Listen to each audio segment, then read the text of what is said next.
Let me invite forward people for the forum at this time. Get a cup of coffee and a donut, come sit down.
Thank you for coming to this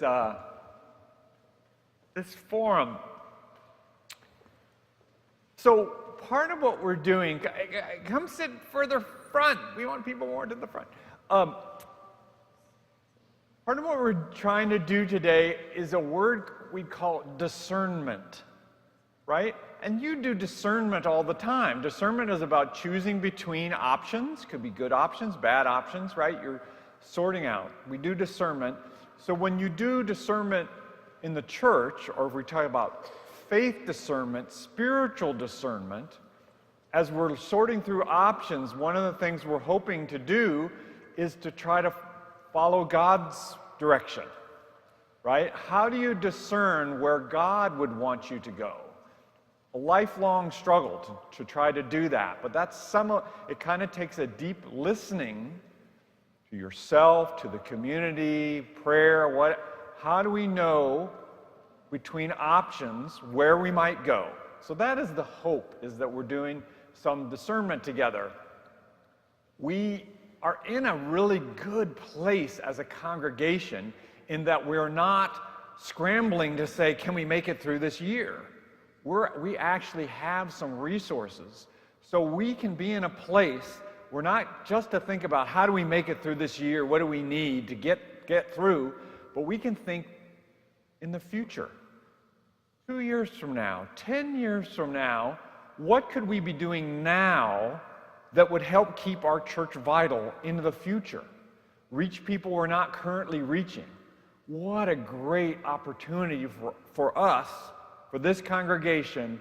Where might we go? What things could we plant now so that 10 years from now someone would say, that was really smart of them back then, right? And then we could talk about leadership. You want your leaders to lead.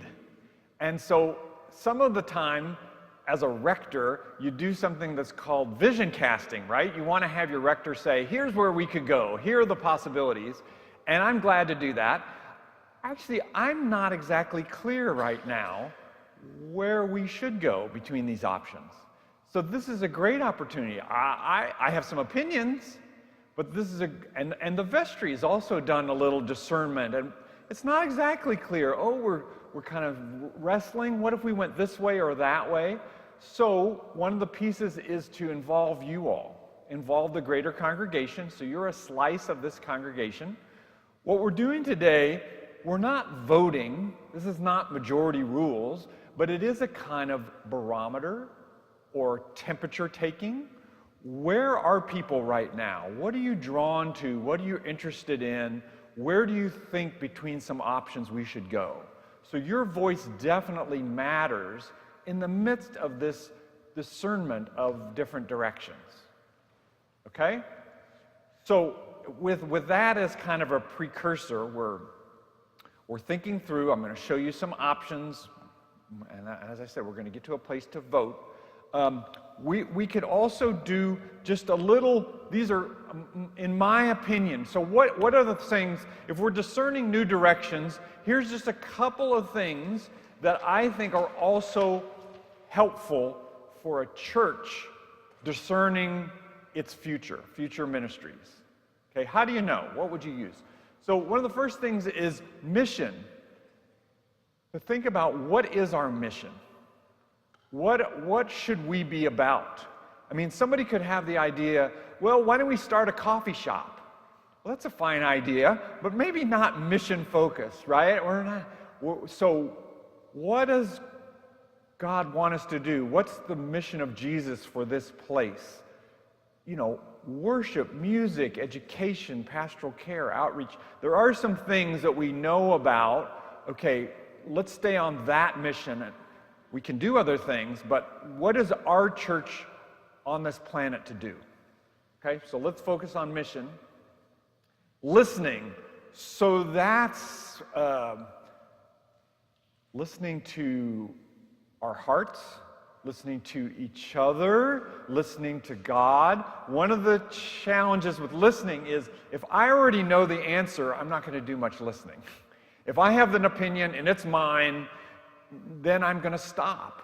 And so it takes some humility even to kind of go, okay, maybe I have opinion, but how am I going to think about not just what is best for me and my family, but what really be listening to the community's needs, listening to other people, right? You hear how it's a spiritual exercise to really listen beyond just, this is what I want.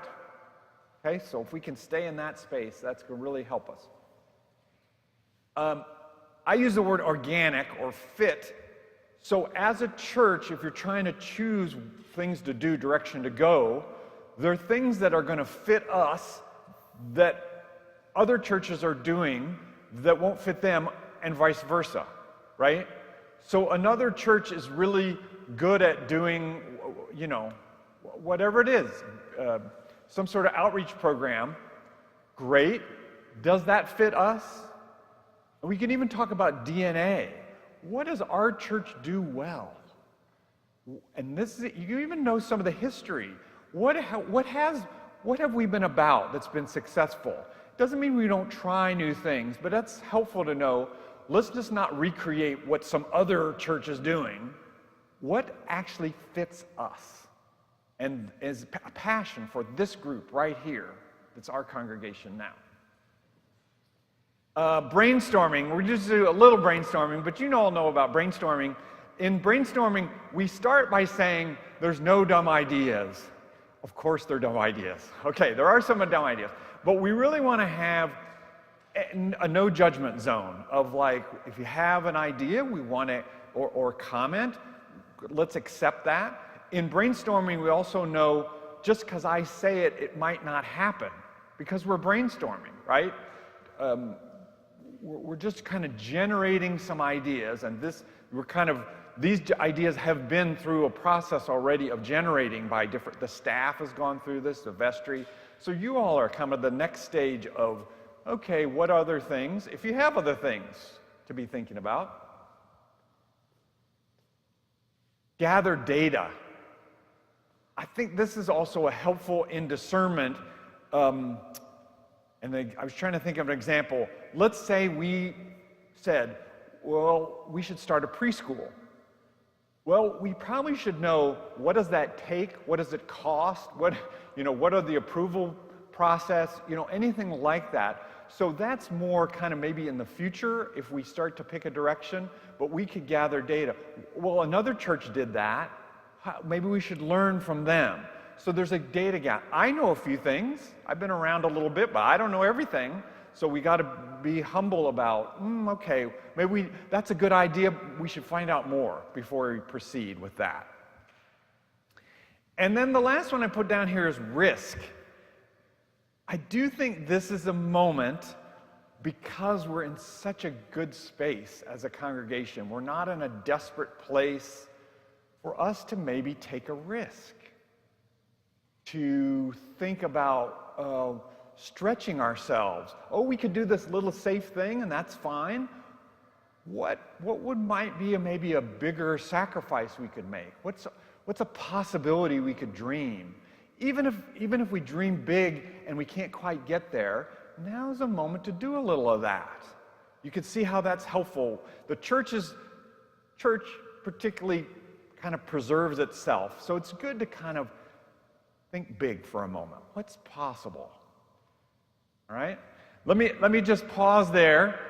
Does that make sense about the discernment? Any comments or questions as you all are a part of this process? Yes.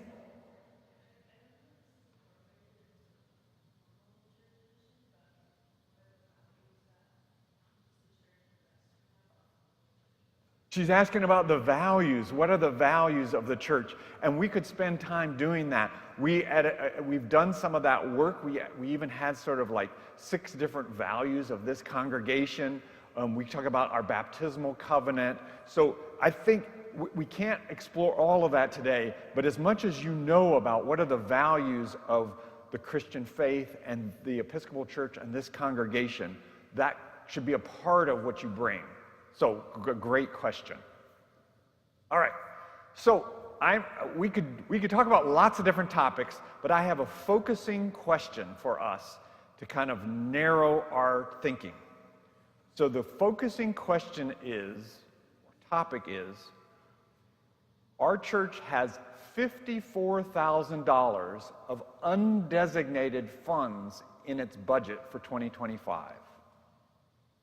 It's understandable that this money would also go into future years because this is budget money. So this is not a one-time $54,000, potentially, right? So the question is, if you have, which we do, if you had $54,000, what would you spend it on? That's your question. Where would we put that money to leverage it? Where's the bang for your buck? What direction should we use that money for?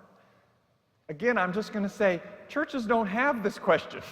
All my rector buddies are like, we're going to make it through the year. And we have resources. So let's be good stewards of it. Let's think of how we might dream about it.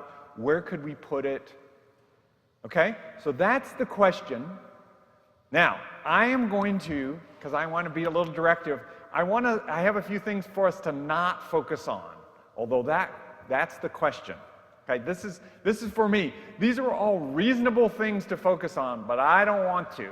I don't want to spend the money on these things. Okay, I'm telling you. Okay. Oh, yeah, there's the question. What do you do with $54,000? There's our designated, there's our question. Okay. This is what I don't want to focus on. I don't want to save it. Oh, we could put it in the endowment. Let's save it for a rainy day. Let's not do that. Let's think of the future. Let's be creative. What's going to work for our church, right? Let's use this money for God. Let's get rid of it. If at the end of the year we haven't spent this money, I'm going to be upset. Okay? Buildings. It would be so easy to spend this money on buildings. New gutters. We could paint this. We spend a lot of money on buildings, Vestry. You all know this already, and they're always going to be a suck on our finances. Let's not spend it on property managers or buildings. So I don't want to talk about buildings today. Okay? No or low-cost projects. In this discernment, there are going to be some things that are going to come up. Somebody's going to say, well, we should have name tags. Great idea. Nothing wrong with that, but it's not $54,000. So I have a yellow pad here. Anything that's a good idea, that's a low-cost thing, I'll record it here, right? We're not going to lose that, but let's not aim low. Let's think of, that's why we have an opportunity actually to hire some staff with this money rather than just spend it. Let's spend it here or there. Okay? So there are a bunch of low, no-cost things that could happen and great, but think bigger than that right this moment. Okay? If you can. Kind of connected to this, let's not focus on what the current staff could do, right? And you all don't know that as much, so I'm going to have to kind of correct that. So somebody says, well, Mark, I'd really like to have more Bible studies. Great, I'll do that. If you'll show up, I'll do that already, right? Oh, we should have a bell choir. Justin will do that. Justin wants to pull that off, right? He just needs people who will commit to that. Now, there are some limits of what we can and can't do, of expertise and time, but we'll try to tell you, should we do a summer vacation Bible school? Yes, we should. Connie's going to pull that off, right? Which is great, but we want to think beyond our current staff if we can, right? Again, you may not know that yet of what those pieces are. Not to focus on what current lay people could do. This is the great untapped one that I hope we keep turning to. Somebody could say, I really wish we had dinner groups. Yeah, we could do that right now. We just need somebody to raise their hand and say, I'm going to organize that. We don't need to spend $54,000 on that, on a staff person to do that. Many congregations do a lot where the lay people step forward and take on ministry. And we can have conversation about that, but I think that's going to be a challenge for us of do we need to spend money on that, or could we actually do that with the resources we have right now? Okay? Does that make sense as part of this kind of sorting out of what we want to focus on right now? Any questions or comments about that? Okay. So what I want to do now, the process is I'm going to present 9 possibilities, and then I want to have some comments or questions about them so you all kind of know. Then some time, hey, do you have other ideas? Is there something we haven't thought of, the staff or the vestry? Great. Especially if it fits in this, let's put some of those down. And then we're going to have you vote. Okay, so thinking you're a vote. And I have stickers here. I have a blue sticker and a yellow sticker, and you're going to come forward and you're going to put a blue sticker on the one you think is most important, or you are drawn to, and a yellow on your second place. And then we're going to see how it all plays out. Okay, that's the process. Yeah.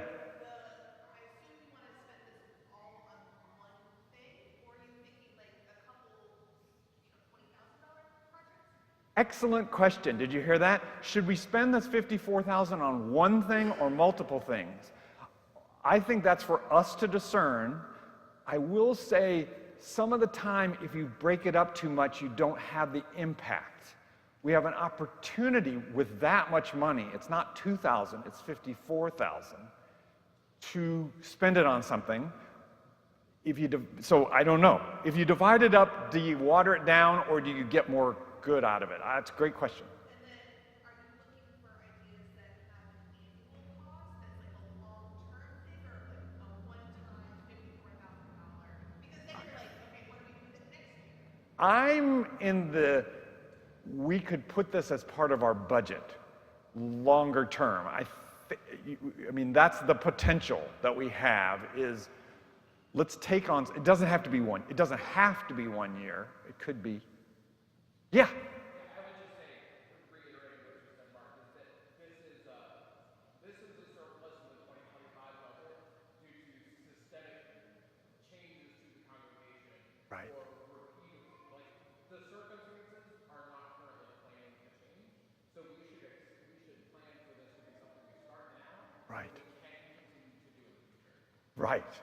Right, which is great. Okay?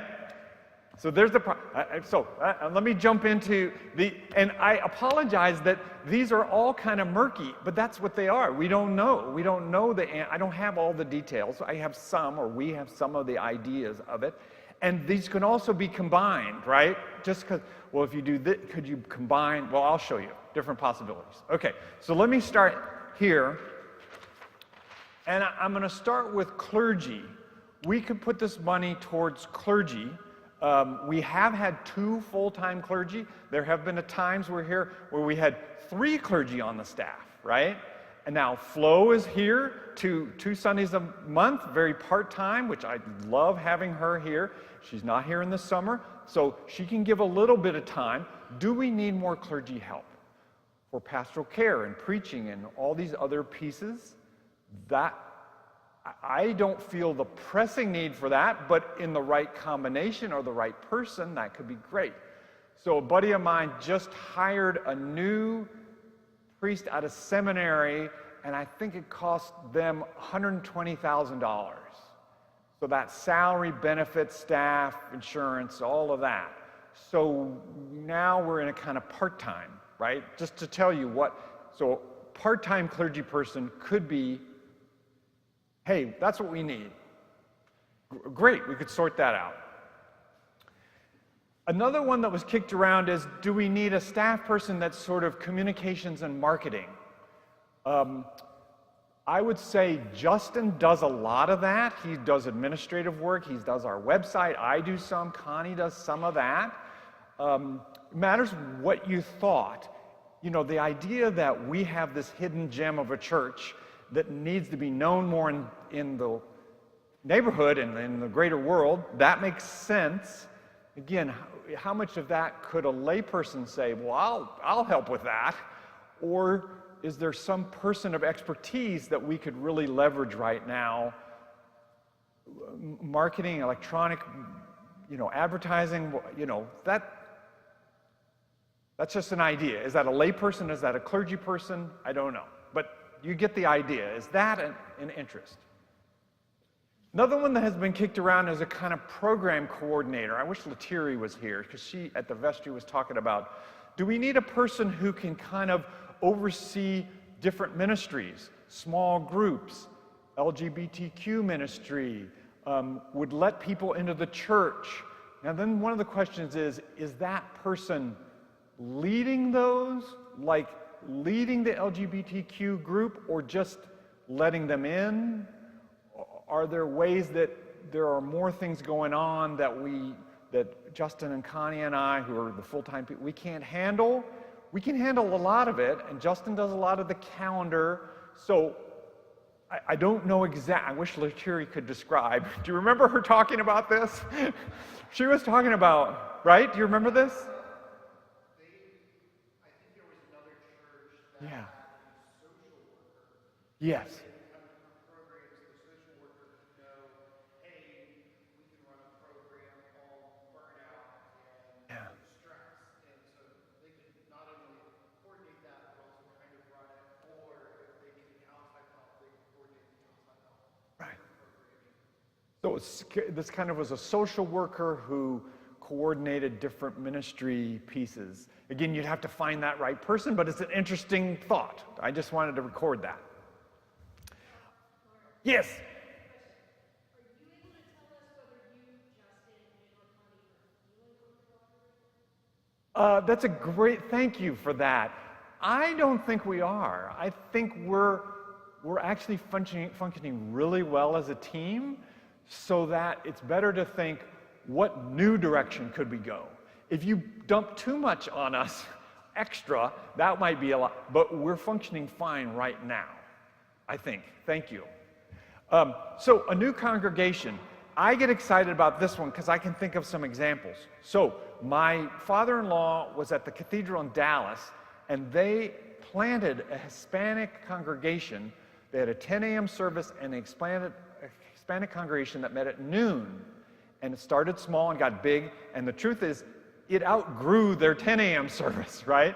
And there was some, how do we work together? Then does somebody on that congregation sit on the vestry, what was the financial, it's complicated, but it was exciting. And then actually that congregation then left and got their own building. So in that context, I talked to Margarita Santana, who's the Latino minister for the Diocese of Maryland. And I was talking to her, what do you think about Hispanic ministry at Old St. Paul's? She said, you have a good location. There's a lot of, mass transit around. We could have more conversation. There are Hispanics around who could be a part of something that would happen. I just wanted to have an initial conversation. That kind of idea. Canon Christopher Lynn Payne from the diocese, I was talking to him about some of these things, and he said, I know a historically African American congregation that is now feeling like they can't afford their building. And they might be looking for a place, a congregation where they could plant. Again, how would that ever work? Would they meet at noon on Sunday? What would be our relationship to them? Do they need a staff person? I don't speak Spanish, nor am I African American. So there's some pieces I can't do. So is there staff pieces of that? But you could see the possibilities, right? Are there ways this building sits empty a lot of the time that some new congregation could use this? In number 4, this doesn't really help us. You have to kind of let that go. This is not new people coming to our church. This is starting something different, which is a different direction. And it could go a lot of different ways. All right? Yeah. So what's the monetary, what's the 54,000 in that? Is that higher? Right. Pastor to be, where does the money go for that? Exactly. I don't know. Just to brainstorm, we hire a full-time Latino minister that we split between us and the Diocese of Maryland, and they plant a congregation here. Or there's some Hispanic music group or something that's part of that. If we start from, that's the kind of idea. Great question. I don't have the answer to that, but that's kind of the way I would start to think. This African American group, they might already have a priest, but maybe they don't have a music program. And so, does Justin participate with that or somebody else? I don't know. A new worship service, some churches do it, go this direction. Church of the Redeemer added a 5 o'clock on Saturday. I've been there. There's about 20 people. Fine. Is there some additional worship service that we could offer? It could go a lot of different ways. What would work? I will offer, it's kind of a negative example, I'm sorry. When I arrived here, they were doing Compline every Sunday at 5 p.m. I don't know if any of you remember this. And so, oh great, I'm the new rector here. I came, and there was the musician and 4 paid singers for Compline, and I came in, and there were 4 people in the congregation. So there were more paid people, and I said, maybe this is not the best use of funds, right? So you have to have something that people will come to. It was beautiful. It's a great idea. But would people come to whatever new thing, right? And if they would, let's do it. A different style, a different time, a different, style of music or whatever. But that might be people would come to, whatever it is, even songs or whatever. Churches do that. The arts. Lots of different ways to go. Oh my gosh, I'm running out of time. Scott Burkholder was talking to me, and he said, what if you got an artist in residence who would come here, and people would be drawn into your church, and they would come and see drawings of some kind, or there's some, but see, Justin would oversee any kind of musical thing, so you wouldn't think music at this point. Emmanuel Church does concerts like crazy. Is that the way to leverage? Okay, again, because I'm running out of time here. Yoga ministry, I don't know what quite this means. Yoga, would we do yoga in the back? Is this a staff person who does yoga? I've been to a Christian church, Christian worship and yoga experience as a new direction. we should try it once before we do it, but I don't know, yoga. Maybe people want to do yoga. Outreach, lots of things. You could hire a staff person to do outreach. Again, I'm back to, we have an outreach committee that's already doing a lot. If you said, well, we should do a second diaper drive, we don't need a layperson to do that. I mean, we don't need to hire somebody. Our outreach committee is up and going, right? So if you said, we need to start an immigration ministry and have 2 lawyers, blah, blah, blah, then we need some funds. We kind of have to have the vision as part of that. But, you know, is that where we want to put that 50,000? Expand the music program. Again, we could talk a lot about, Justin and I have talked about, what would that be?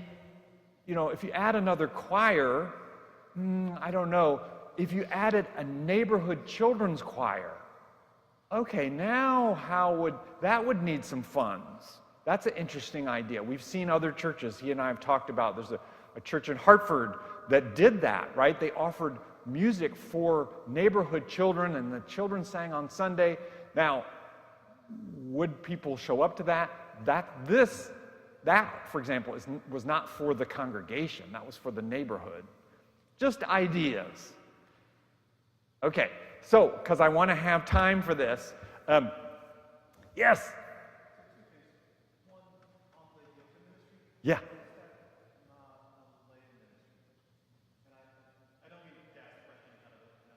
Is it a lay ministry?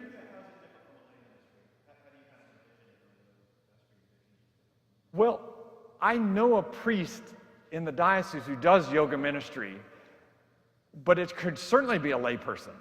So it's not, I wish I knew more about it. I don't know.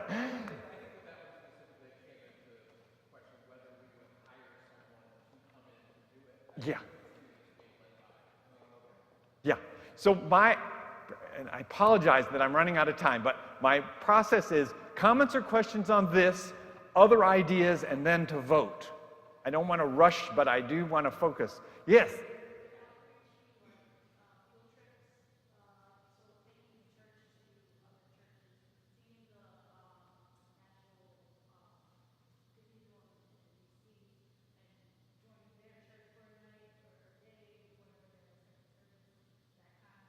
I'm going to write that one down.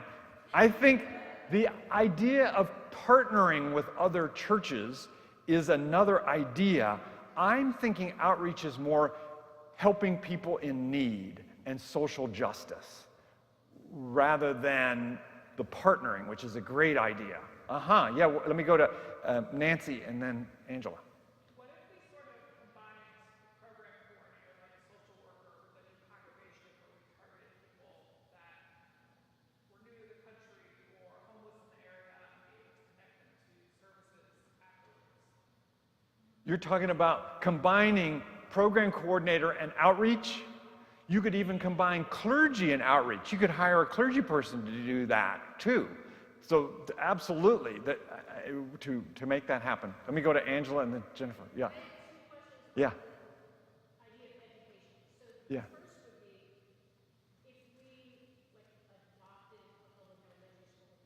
Yeah. Right.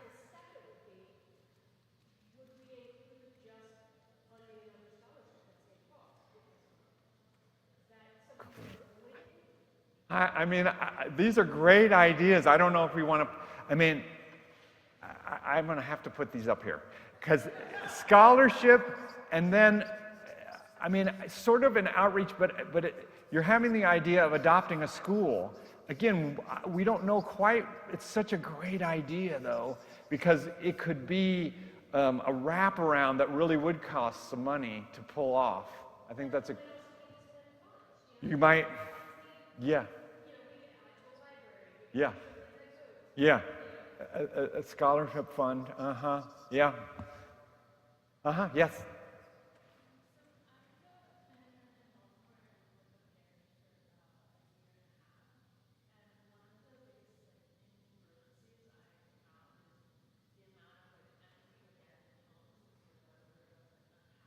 Yes.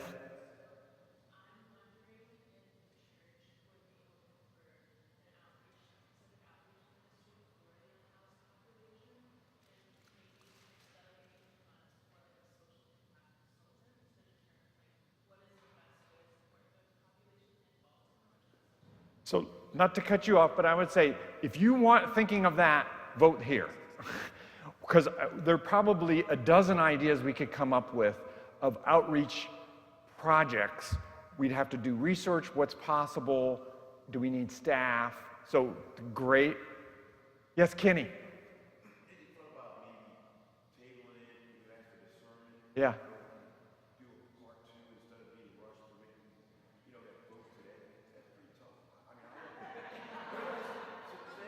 Well, I'll have a part two. I am going to take the temperature today. I can't resist doing that. Yeah, no, I don't. I'm sorry. I don't mean to rush people. So many good ideas, too. Let me go through this order. Go, Anechi, yeah.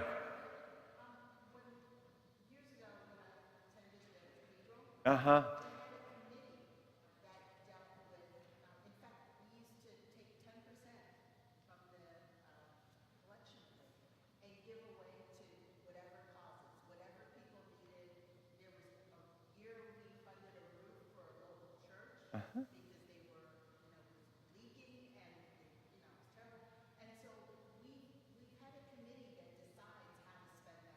Yeah.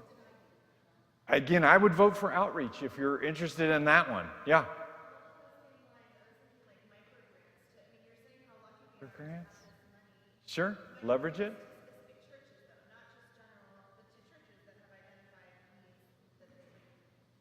So, and some of the tension is, do we give the money away, or do we, which is great, or do we invest in future mission that's going to keep us vital? Those are two different directions that you're going to have to vote on. Yes, John. Yes? Yes. The deacons tend not to be paid in the Diocese of Maryland, which we could always get a deacon for free if we want, if they'll let us. Let me have just a couple more and then we'll go. Yes?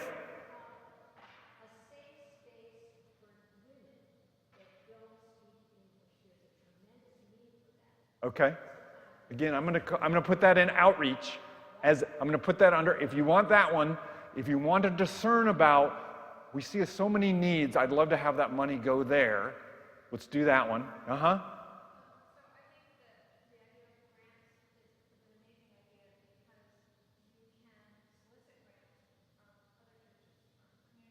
Uh-huh. Yep. Yeah, let's not dig down too much in the specifics. It's general directions. Carol. Yeah.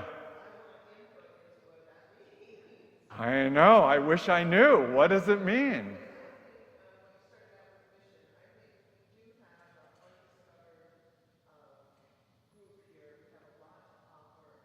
Yeah. You're talking about maybe the communications person. Okay.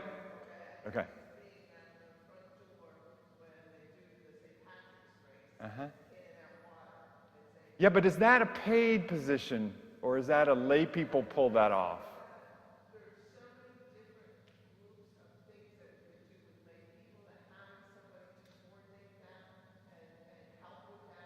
That's what Lettieri said. Yeah. Okay, now we're going to vote. Come forward right now, a blue sticker, and you could line them up or you could just put it next to, a blue sticker is your number 1 and a yellow sticker is your number 2. Where do you, make it obvious where you want to put them. Blue is 1.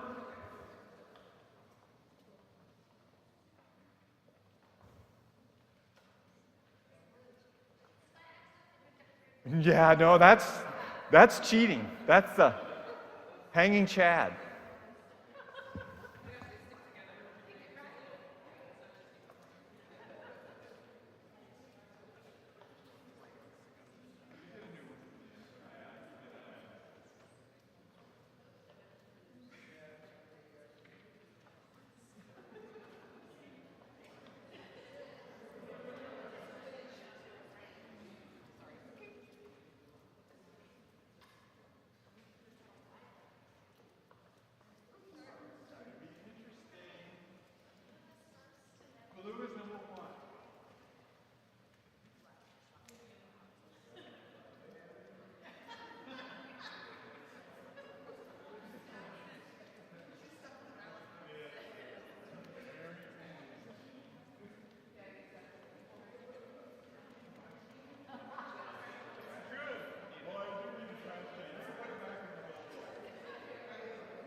outreach seems to be the number one. We heard verbally a lot of different people with ideas of how to leverage this money to give it away, right? So that would be looked at. I think there's interest around the program coordinator piece, even though it was sort of like, what does exactly that mean? Does anybody want to comment about, and then a new congregation is third and maybe arts is close? Anybody want to comment about why you voted where you did? Go ahead, Jay.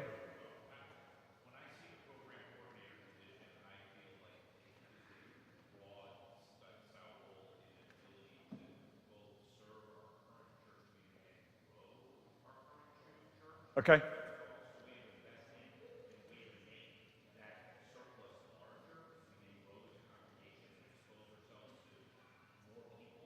Okay.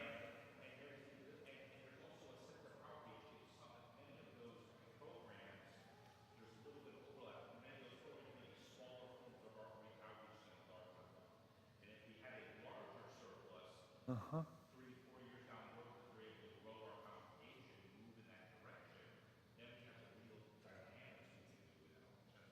Mm-hmm. It could go a lot of different ways, I'm hearing, with the skills. Yeah, you want to say your... Yeah? Oh. Yeah, right.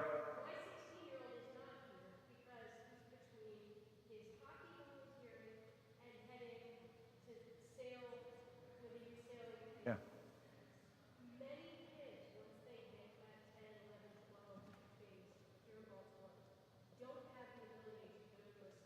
Yeah.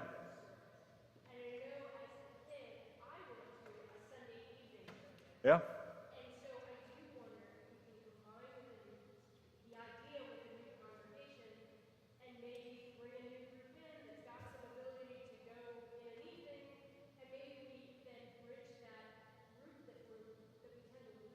Mm-hmm.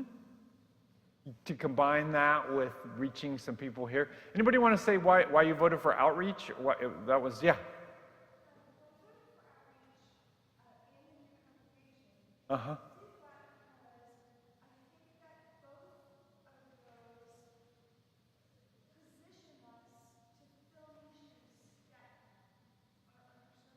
Uh-huh. Sure.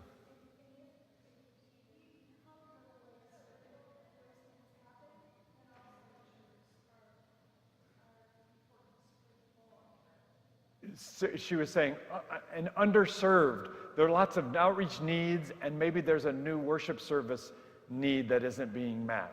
Yeah, go ahead, John.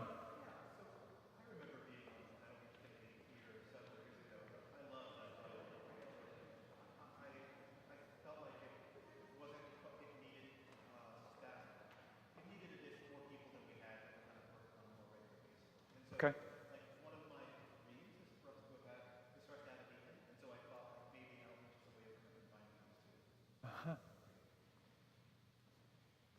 I've gone over. Thank you. This is so helpful. And we're in the middle of a conversation. As Kenny was saying, we're a little rushed, but this is helpful for us, for me to even chew on, because then one of that next steps is finding out more. For example, I'd love to find what church has a program coordinator that could be a model for us. Who is it? Is it a social worker? Is it what kind of, is it a clergy person? Is it not? And then the outreach, we'll take this to the outreach committee, and you all can add, you have some great ideas. Let's think big. What could we do to make a difference to Baltimore and the bigger community with this money if we were to do some wonderful new outreach program? All right, so our forum is over, but the conversation continues. Thank you all, I appreciate it.